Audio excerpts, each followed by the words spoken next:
News 365కి స్వాగతం. నేను వెంకట్. ఇవాళ దుబాయ్ వేదిక ఐపీఎల్లో హైదరాబాద్ వర్సెస్ చెన్నై మధ్య మ్యాచ్ జరగబోతోంది. అయితే వారం రోజుల రెస్ట్ తర్వాత 6 రోజుల రెస్ట్ తర్వాత మళ్ళీ చెన్నై సూపర్ కింగ్స్ గ్రౌండ్లో అడుగు పెడుతోంది. ఈ గ్రౌండ్ గురించి కనుక మనం ఫస్ట్ స్టడీ చేస్తే ఇక్కడ జరిగిన 6 మ్యాచ్లలో 4 మ్యాచ్లు ఫస్ట్ బ్యాటింగ్ చేసిన వాళ్ళు గెలిచారు. తక్కిన 2 సూపర్ ఓవర్స్కి వెళ్ళాయి. అంటే టాస్ గెలిచిన కెప్టెన్ ఏం చేయాలి అనేందుకు స్టాటిస్టిక్స్ కనుక గైడ్ చేస్తే టాస్ గెలిచిన జట్టు బ్యాటింగ్ చేసుకునే అవకాశాలు ఉంటాయి. ఇక్కడ రెండోది కలిసి వచ్చే అంశం ఏంటంటే double happiness for Chennai Super Kings. ఏంటంటే అంబటి రాయుడు తిరిగి జట్టులోకి వస్తున్నాడు ఇంజరీ నుంచి కోలుకుని. అలాగే వాళ్ళు ఆడబోయే నెక్స్ట్ 4 మ్యాచెస్ 5 మ్యాచ్లలో 4 మ్యాచ్లు ఇదే గ్రౌండ్లో ఆడబోతున్నారు. అంటే వాళ్ళకి ఆల్మోస్ట్ చెన్నై ఎట్లయితే హోమ్ గ్రౌండ్ ఉందో అట్లాగే దుబాయ్ మీద హోమ్ గ్రౌండ్ కాదు. ఈ 2 అడ్వాంటేజెస్ ధోనీకి అవసరం కూడా. ఎందుకంటే పాయింట్స్ టేబుల్లో చూస్తే అట్టడుగునుంది 8th ప్లేస్లో. ఆ 8th ప్లేస్ వాళ్ళకి ఎప్పుడు అలవాట్లేదు గత 12 సంవత్సరాలుగా. కాబట్టి దాని నుంచి పైకి రావాలి అంటే వాళ్ళ మ్యాచ్ గెలవాలి. మరి పట్టికలో నిలబడాలంటే గెలిచి తీరాలి. హైదరాబాద్ పొజిషన్ కూడా అట్లేం లేదు, పాయింట్స్ ఈక్వల్గానే, కానీ నెట్ రన్ రేట్ కొంచెం ఎక్కువగా ఉంది కాబట్టి 7th ప్లేస్లో ఉంది హైదరాబాద్ కూడా ఎనఫ్ హెడ్ఏక్స్ వచ్చాయి. దాన్ని సాల్వ్ చేసుకుంటూ మొన్న విలియమ్సన్ జట్లో తీసుకొచ్చిన తర్వాత మొదటి విక్టరీ వచ్చింది వాళ్ళకి. అంటే వాళ్ళు మిడిల్ ఆర్డర్ బ్యాటింగ్ని స్ట్రెంథెన్ చేసుకున్నారు. ఆప్షన్స్లో లోకల్ ప్లేయర్స్ మీద దృష్టి సరిగా పెట్టలేదు. ఓవర్సీస్లో ఉన్న కేన్ విలియమ్సన్ లాంటి ప్లేయర్ని ఫస్ట్ 2 మ్యాచ్లకు బెంచ్కి చేసిన తర్వాత అతని జట్లో కాంబినేషన్స్ మార్చుకుని తీసుకున్న తర్వాత ఫస్ట్ 2 పాయింట్స్ తెచ్చుకున్నారు. అయితే క్రిస్ గేల్ లాంటి ప్లేయర్ ఆడకపోవడం కానీ, లేకపోతే ఇంకా అంటే కేన్ విలియమ్సన్ ఆడకపోతే హైదరాబాద్ 2 మ్యాచ్లు ఎట్లా ఓడిపోయింది, క్రిస్ గేల్ కానీ ఓడకపోతే కింగ్స్ 11 పంజాబ్ కూడా 2 మ్యాచ్లు ఓడిపోయింది. అంటే వాళ్ళు కూడా దీని నుంచి స్ఫూర్తి పొంది టీంలోకి తీసుకొస్తారా గేల్ని. అది నిన్న ఆడకపోయినప్పటికీ కూడా ఫ్యూచర్ మ్యాచ్ గురించి అని. అయితే ఇవాళ జరగబోతున్న మ్యాచ్ గురించి మనం డిస్కస్ చేద్దాము. మనతో పాటు farmer senior cricketer Lakshmipathi garu ఉన్నారు స్టూడియోస్లో. Welcome to studios Lakshmipathi garu. Thank you Venkat garu. ఇవాళ మ్యాచ్ ఎలా ఉండబోతోంది, హైదరాబాద్ వర్సెస్ చెన్నై, మీ అసెస్మెంట్ ఎట్లా ఉంది? Yes, first Chennai Super Kings గురించి మాట్లాడదాము. చెన్నై సూపర్ కింగ్స్ యాక్చువల్గా 3 times టైటిల్ విన్ అయ్యారు, 10 times ప్లే ఆఫ్స్లో ఆడారు, 5 times రన్నర్స్ అప్ ఉన్నారు. చాలా రికార్డ్స్ వాళ్ళ టీం మెయింటైన్ చేస్తూ ఉన్నాయి. అంటే గెలిచారు ఇండివిజువల్స్గా కానీ టీంకి కానీ. కాకపోతే చూస్తే ఈ 13th ఎడిషన్లోని మంచి స్టార్ట్ దొరకలేదు ధోని గారికి. And Dhoni himself coming back after 437 days 437 రోజులు రెస్ట్ తర్వాత he's actively playing this IPL matches అనమాట. ఆయన యొక్క పద్ధతి ప్రకారంగా చూస్తే ఎప్పుడూ టాస్ విన్ అయితే he would like to field first and then try to chase the total. వాళ్ళ బ్యాటింగ్ స్ట్రెంత్ కూడా బాగుంది కాబట్టి ఇనీషియల్గా నేను అనుకునేవాడిని yes they will be able to chase successfully అని అనుకున్నాను. కానీ ఈసారి లక్ తనని ఫేవర్ చేయట్లేదు. మొదటి మ్యాచ్ తప్పించి వేర్ 80 రాయుడును ఫాఫ్ డూ ప్లెసీ మంచిగా స్కోర్ చేసినందుకు ఫస్ట్ మ్యాచ్ గెలిచారు. ఇంకపోతే ఈ మ్యాచ్లో నేను అనుకోవటం Ambati Rayudu coming back plus నా అంచనా ప్రకారంగా డ్వేన్ బ్రేవో కూడా if is available he may be included in the team. కాబట్టి బాగా మంచి bowling strength, allround display plus batting strength కూడా ఇంప్రూవ్ అయ్యేటట్టుంది. అయినా కూడా నేను అనుకోవటం ఏంటంటే మీరు ఇచ్చిన స్టాటిస్టిక్స్ ప్రకారంగా ఈ యొక్క సెంటర్ యొక్క స్టాటిస్టిక్స్ బలాలు చూసుకొని నేను అనుకోవటం టాస్ విన్ అయినా కూడా బ్యాటింగ్ ఫస్ట్ చేసి మంచి పెద్ద టోటల్ని 200+ రన్స్ చేయాలి, చేసి ఎస్ఆర్హెచ్ని చేజ్ చేయమని చెప్పి ఆపర్చునిటీ ఇవ్వాలని చెప్పి నేను అనుకుంటున్నాను. ఇకపోతే క్రిస్ గేల్ కంపారిజన్ చేశారు కదా మీరు. క్రిస్ గేల్ పంజాబ్ 11లో ఆడుతుంటే ఆడపోయినందుకు 2 మ్యాచ్లు ఓడిపోయారు అండ్ ఆల్ దోస్ థింగ్స్. అదేంటంటే ఇప్పుడు అక్కడ Chris Gayle is beyond the scope of playing. ఎందుకంటే because of his advanced age, because he has already set up so many records and all that. So probably వాళ్ళు యంగ్స్టర్స్ని encourage చేస్తున్నారు, ఆ youngsters కూడా బాగా perform చేస్తున్నారు. కాబట్టి తనకి మళ్ళీ జట్లో ఛాన్స్ దొరుకుతుందని నేను అనుకోవట్లేదు. నేను అనుకోవటం ఏంటంటే ఎస్ఆర్హెచ్లో బ్యాటింగ్ స్ట్రెంత్ చాలా ఇంప్రూవ్ అయింది.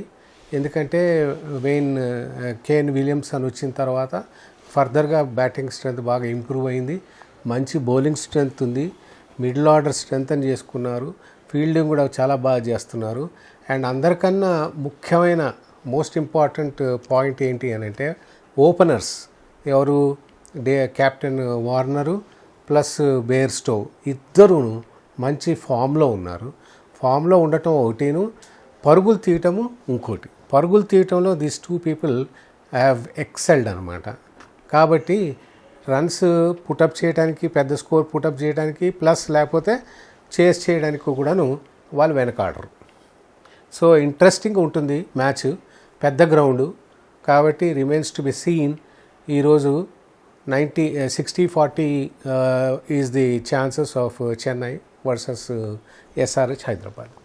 నా అంచనా, నా అనుమానం. 5 పాయింట్స్ చెన్నై సూపర్ కింగ్స్కి వాళ్ళకి ఎగెన్స్ట్గా వెళ్తున్నాయి. ఏంటంటే ఒకటి రైనా మిడిల్ ఆర్డర్లో రెగ్యులర్గా బ్యాటింగ్ చేసి ఫినిషర్ రోల్లో బౌలింగ్ వేసి ఫీల్డింగ్ చేసే రైనా లేకపోవడం అనేది huge loss. Correct. Spinners dominate చేస్తున్న ఈ ఐపీఎల్లో హర్భజన్ లేకపోవడం అనేది సెకండ్ ఇష్యూ. కరెక్ట్. మూడోది ఎప్పుడు ధోని డిపెండ్ అయ్యే రవీందర్ జడేజా స్పిన్నర్ రూపంలో 12 ఓవర్లు వేసి 3 మ్యాచ్లలో he has taken only 2 wickets and considered 126 runs. ప్రతి ఇన్నింగ్స్ ప్రతి మ్యాచ్లో కూడా 40 అండ్ ఎబో రన్స్ ఇస్తున్నాడు. ఒకసారి 40, ఒకసారి 42, ఒకసారి 44 అట్లాగా. సో అది ఇబ్బంది. అట్లాగా బ్రేవో మొదటి కొన్ని మ్యాచ్లలో అందుబాటులో లేకపోవడం ఇంజరీకి, that is 4th issue. 5th one is Ambati Rayudu man of the match అయిన తర్వాత నెక్స్ట్ 2 మ్యాచెస్కి ఇంజరీ మూలంగా అందుబాటులో లేడు. ఇవి అన్నిట్లని అడ్రస్ చేసుకుంటూ టీంను ముందర తీసుకెళ్ళడం అనేది ధోనికి కూడా సతమతం అవుతుంది, చేయలేకపోతున్నాడు. ఈ 5 పాయింట్స్లో 2 పర్మనెంట్గా ఉంటాయి. ఒకటి రైనా రాడు, హర్భజన్ జాయిన్ కావట్లేదు. సో ఈ 2 ప్రాబ్లమ్స్ గురించి ఎక్కువగా డిస్కస్ చేసే అవసరం లేదు, పక్కన పెట్టేస్తే తక్కిన 3 రాయుడు తప్పకుండా జట్లోకి వస్తాడు. కానీ ఇవాళ ఒక సెలక్షన్ హెడేక్ ఏంటంటే బ్రేవో కూడా అందుబాటులోకి వస్తే శామ్ కరన్ని కూర్చోబెట్టాలి. ఎంత మటుకు శామ్ కరన్ని టచ్ చేయగలుగుతారు? బికాస్ వికెట్లు తీస్తున్నాడు, పొదుపుగా బౌలింగ్ చేస్తున్నాడు, 30-40 రన్స్ ఫైరింగ్ రన్స్ చేస్తున్నాడు అండ్ యంగ్స్టర్. మరి అతన్ని కూర్చోబెట్టి బ్రేవోని తీసుకుంటారా? It is a selection headache for Dhoni. What you say? అంటే ఒకవేళ నిజంగానే కరణ్ వర్సెస్ డ్వేన్ బ్రేవో కానీ వస్తే, seeing the performance of Sam Curran, maybe Sam కరణ్కే ప్రయారిటీ ఇవ్వచ్చు కెప్టెన్. బట్ డ్వేన్ బ్రేవో ఏంటంటే హిస్టారికల్ డేటా చూస్తే అతని పర్ఫార్మెన్స్ ఇన్ ఐపీఎల్ ఎస్పెషలీ చాలా బాగుంటుంది. Maybe in future matches he may be considered. ఇంకపోతే మనకి వాళ్ళిద్దరి గురించి మనం మాట్లాడకూడదని అనుకున్నాము. 80 రాయుడు ఆల్రెడీ టీంలోకి వచ్చేస్తాడు. స్పిన్నింగ్ ఆప్షన్ మనకి చూడాలి. స్పిన్నింగ్ ఆప్షన్లో వాళ్ళ మోస్ట్ సక్సెస్ఫుల్ బౌలర్ ఆయన్ని సౌత్ ఆఫ్రికన్ ఎవరైతే స్పిన్నర్ ఉన్నారో ఇమ్రాన్ తాహిర్, ఆయన్ని ఏమైనా ఈ మ్యాచ్లో ఇంపార్టెంట్ మ్యాచ్, ఎందుకంటే నంబర్ 8 పొజిషన్లో ఉన్నారు. అట్లీస్ట్ ఒక 5 పాయింట్స్ 2 పాయింట్స్ గెలుచుకుంటే ఒక 2-3 స్టెప్స్ పైకి రావచ్చు కదా అనే ఉద్దేశంతో స్ట్రెంగ్తన్ చేస్తాడేమో అని నేను అనుకుంటున్నాను. ఎందుకంటే ఇమ్రాన్ తాహిర్ మంచి స్పిన్నరు, బాల్ బాగా టర్న్ చేస్తాడు, చాలా కమిటెడ్ ఫీల్డింగ్ చేస్తాడు. కాబట్టి నేను అనుకోవటం పీయూష్ చావ్లాని పక్కన కూర్చోబెట్టి ఈయన ఏమైనా ఇంక్లూడ్ చేస్తారేమో కెప్టెన్ ధోని గారు అని అనుకుంటున్నాను. అంటే అట్లా కాంబినేషన్స్ ఉండవు. ఆ కాంబినేషన్స్లో Piyush Chawla is Indian talent. అవును. And Imran Tahir is foreigner వస్తుంటే he should replace a foreigner, not Piyush Chawla. ఎవరెవరు ఉన్నారు ఫారినర్స్? దాంట్లో షేన్ వాట్సన్ ఉన్నాడు, డూప్లీ ఉన్నాడు, శామ్ కరన్ ఉన్నాడు, తర్వాత ఫాస్ట్ బౌలర్ ఎవరు హ్యాజల్వుడ్ ఉన్నాడు. సో ఇప్పుడు హ్యాజల్వుడ్ ఒక ఫాస్ట్ బౌలర్ని తప్పించి ఇమ్రాన్ తాహిర్ని తీసుకురావాలి. ఇన్ దట్ కేస్ పీయూష్ చావ్లాని టచ్ చేసే అవసరం లేదు. Then they will have 3 spinners.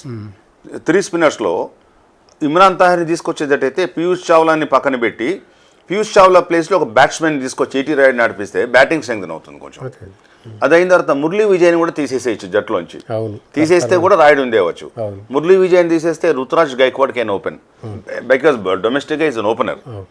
Mushtaq Ali దాంట్లో ఈజ్ సెకండ్ హైయెస్ట్ స్కోరర్. కాబట్టి రుతురాజ్ గైక్వాడ్ని ఓపెనర్గా బ్యాట్స్మెన్తో పాటు తీసుకొచ్చి అంబట్ రాయుడుని మిడిల్ ఆర్డర్లో తీసుకొస్తే డూప్లేసే అంబట్ రాయుడు కొంచెం టీమ్ అపియరెన్స్ బాగుంటుంది అక్కడ. But if they want have a second spinner in foreigner then Imran Tahir can replace only Hazelwood, అంటే not others. I feel Imran తాహిర్ని ట్రై చేయడానికి మేబీ మీరు అన్నట్టు ఇంకో 2-3 మ్యాచ్ల తర్వాతే ట్రై చేస్తుండొచ్చు. ఏటీ రాయుడుని ఓపెనింగ్ పే చేయించుకోవచ్చు అలాంగ్ విత్ ఫ్యాఫ్ డూప్లెక్సీ కూడా ఓపెన్ రుతురాజ్ గైక్వాడే వస్తాడు. అంటే చెప్తున్నాను ఆప్షన్స్ పర్మిటేషన్స్ కాంబినేషన్స్లో ఈ ఛాన్స్ కూడా ఉంది.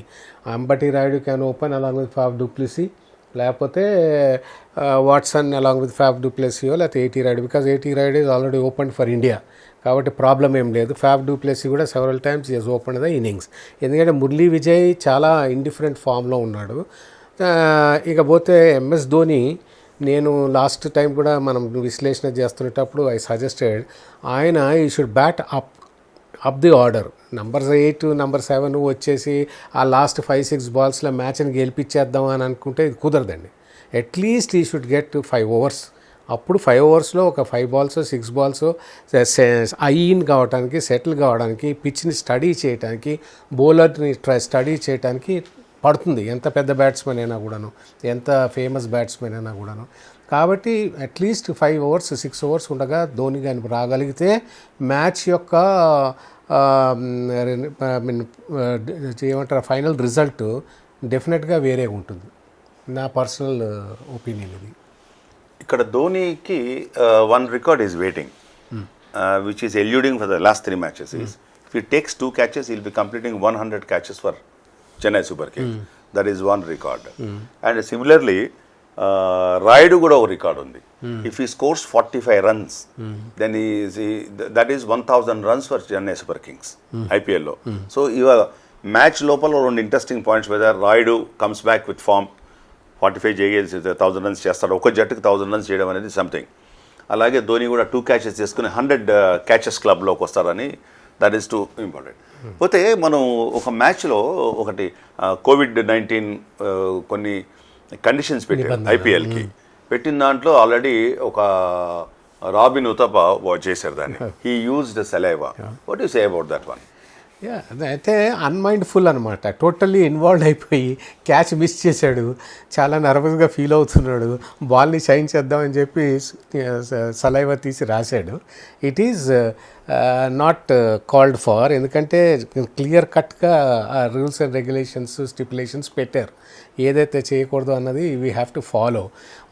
వన్స్ ఆర్ ట్వైస్ అతనికి లేకపోతే టీమ్కి వార్నింగ్ ఇస్తారు. ఇక దాని తర్వాత maybe they will be penalized 5 runs 10 runs ఏదో పెనలైజ్ చేస్తారు అనుకుంటాను. ఆఫ్టర్ సే 2-3 రౌండ్స్ ఆఫ్ దానికి వాట్ రూల్స్ సేస్, ప్రతి మ్యాచ్కి డిఆర్ఎస్ ఎట్లయితే ఒకటి ఎలో చేశారో, సెలైవా వైలేషన్స్ ట్వైస్. అదే ఫస్ట్ అయిన వార్నింగ్, రెండోది కూడా చేస్తే అపోనెంట్ టీమ్కి 5 runs అవార్డ్ చేస్తారు. 5 runs. నౌ ఇక్కడే అసలు ప్రాబ్లం వస్తుంది. Because out of 13 matches played so far, 2 matches went to super over. That is match tie అయ్యాయి. టై అయ్యే మ్యాచ్లోంచి సలైవా వాడి 5 runs కనుక యాడ్ అయితే సూపర్ ఓవర్కి పోతుంది match. Super.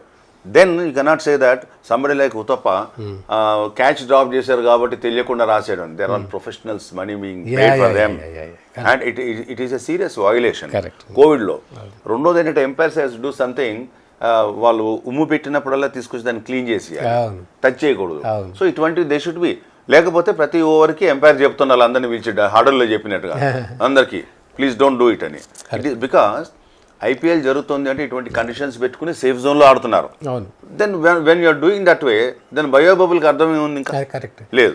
So it's better players, each one should remind others that don't use saliva. It is not correct. It is against the spirit of the game.